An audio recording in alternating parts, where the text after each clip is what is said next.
Stopping power is essential to your daily travel experience and safety, and during your routine you might find out it's time for brake maintenance. Hey y'all, I'm JD Mixon with another Gilbert car care tip. Your brake pads have built-in warning signs that let you know when maintenance is needed. If you hear grinding or squeaking when you apply your brakes, that sound is a sign that your brakes might need service. Next time you use your brakes, pay attention to how your vehicle reacts and how the pedal feels under your foot.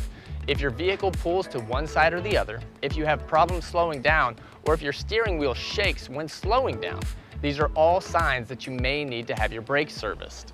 Our certified technicians will conduct a thorough inspection, and if your brakes need replacement parts, we'll recommend high-quality parts that will help keep you and your family safe. This inspection is also provided as part of our complimentary multi-point inspection with every service. Whether you need your brakes serviced or replaced, Gilbert's Service Department will help you get safely and confidently back on the road. Thanks for watching another Gilbert Car Care Tip.